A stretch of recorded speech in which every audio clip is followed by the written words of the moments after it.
আসসালামু আলাইকুম, সবাই কেমন আছেন? নতুন একটি মজাদার রেসিপি নিয়ে চলে আসলাম। আজকে আমি রুই মাছের ঘাটা বানাবো। কিভাবে বানাবো দেখতে হলে অবশ্যই আমাদের ভিডিওটা পুরোটা দেখুন।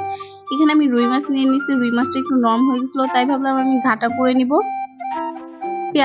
পেঁয়াজটা একটু কালার হয়ে আসলে এখানে আমি 5-6টা কাঁচামরিচ দিয়ে দিব। আদা রসুন বাটা দিয়ে আমি একটু ভাজা ভাজা করে নিব।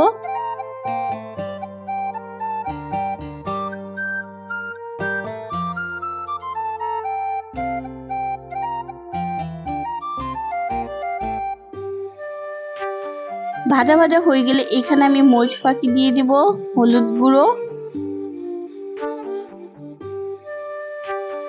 স্বাদ মতো লবণ, জিরা গুঁড়ো, গরম মশলা গুঁড়ো দিয়ে ভালো মতো কষিয়ে নিব।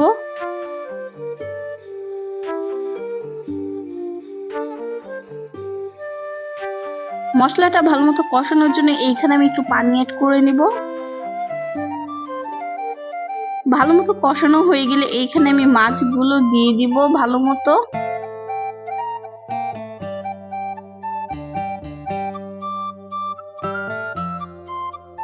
মাছগুলো দিয়ে ভালো মতো নেড়ে কষানোর জন্য আমি ঢেকে দিব।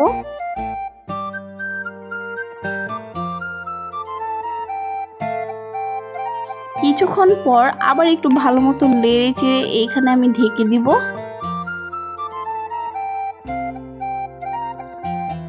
ঘাটাতে কিন্তু অবশ্যই লেবু পাতা দিতে হয়। এখানে আমি 8-9টা লেবু পাতা নিয়ে নিছি। এখন আমি লেবু পাতাগুলোকে ভালো মতো ধুয়ে ছোট ছোট করে ছিঁড়ে নিব। মাছের ঘাটার মধ্যে মেন হচ্ছে লেবু পাতা। লেবু পাতা দিলে মাছের ঘাটা মনে হয় সম্পূর্ণ।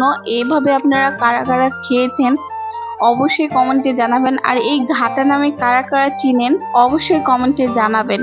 এইখানে আমি রুই মাছ আনছিলাম, তো রুই মাছের মধ্যে একটা মাছ আমার নরম পড়ে গেছিলো, তাই ভাবলাম আমি এইভাবে ঘাটা করে নিব।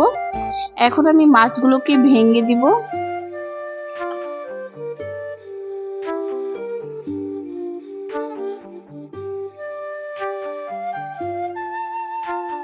মাছগুলো ভালো মতো ভেঙে এখানে আমি একটু পানি দিয়ে দিব পরিমাণ মতো। পানি দেওয়ার পরে আমি ওপর দিয়ে লেবু পাতাগুলো দিয়ে দিব, দিয়ে একটু নেড়ে আমি ঢেকে দিব কিছুক্ষণের জন্য।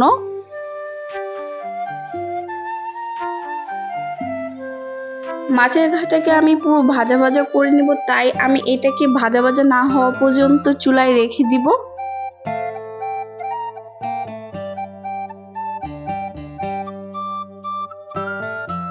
এইভাবে মাছের ঘাটা কারা কারা খান অবশ্যই কমেন্টে জানাবেন, এবং আপনাদের কাছে এই মাছের ঘাটে কি নামে পরিচিত অবশ্যই কিন্তু আমাদের কমেন্টে জানাবেন।